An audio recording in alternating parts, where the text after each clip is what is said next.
नमस्कार, मैं मानवी ठाकुर। आप देख रहे हैं न्यूज 24 फास्ट एक्सप्रेस। भंडारा शहर के महाड़ा कॉलोनी में 4 दिन पहले बनाई गई नई डामरी सड़क पहले ही बारिश में टूट गई।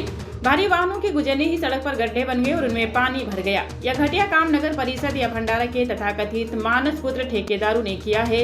शिवसेना उपाटा के जिलाध्यक्ष संजय रेहपाड़े ने पूछा, आखिर किसका आशीर्वाद इस भ्रष्टाचार को मिला है। उन्होंने नगर परिषद को 7 दिन का अल्टीमेटम देते हुए दोषियों पर कार्रवाई की मांग की, वरना आंदोलन की चेतावनी दी है। भंडारा शहरातील नागरिकांसाठी हे दुर्दैवच म्हणावं लागेल की मागच्या 3 वर्षापासून भंडारा शहरकरांना रस्ते उखडलेले आहेत, निकृष्ट दर्जाचे रस्ते आहेत, खड्डेयुक्त रस्ते आहेत। अशा रस्त्यावरून त्यांना रोजची आपली दैनंदिन वहिवाट म्हणा हे सर्व करावं लागत आहे। अशातच मध्यंतरी सिवेज लाईनचा पाईपलाईनचा विषय आला। 165 करोड रुपये खर्च करून त्या ठिकाणी भंडारा शहरात सिवेज लाईनचं काम सुरू आहे।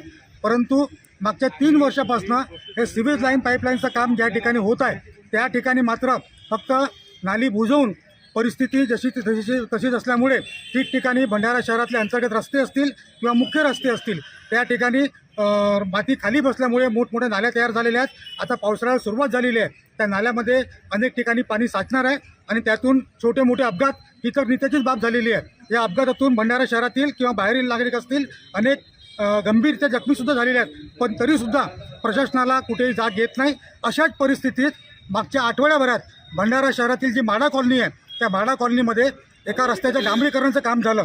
डांबरीकरण होऊन जेमतेम 4 दिवस झाले, तर त्या रस्त्यावरती एखादं ट्रॅक्टर गेलं, एखादं थोडंसं जड वाहन गेलं तरी त्या ठिकाणी त्या रस्त्यावरती त्याची चाकाची पूर्ण दाणू एक प्रकारे उमटले जाते आणि पहिल्याच पावसामध्ये त्या ठिकाणी रस्त्यावरती खड्डे पडलेले आहेत, त्या खड्ड्यामध्ये पाणीसुद्धा साचलेलं आहे। आणि हे काम जे केलं आहे हे या भंडारा शहराच्या नगर परिषदचं म्हणा किंवा भंडारा जिल्ह्यातला जो मानसपुत्र ठेकेदार आहे तो त्या मानसपुत्र ठेकेदाराने हे सर्व कामे केलेले आहेत आणि हे मानसपुत्र कोणाच्या आशीर्वादामुळे या ठिकाणी वाढत आहेत हे सर्व टक्केवारीचा एक प्रकारे परिणाम असल्यामुळे भंडारा शहरातील नागरिकांना या अशा दुर्दैवी रस्त्यावरून आपला जीवन घालवावं लागत आहे।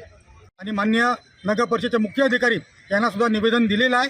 आठवड्याभरात जर त्या कामाची चौकशी लागली नाही आणि चौकशी लावून संबंधित अभियंत्यावरती किंवा कंत्राटदारावरती जर कारवाई झाली नाही तो शिवसेना त्या ठिकाणी आंदोलन करणार हे निश्चित। हर खबर का अपडेट पाने के लिए बने रहिए न्यूज 24 फास्ट एक्सप्रेस के साथ।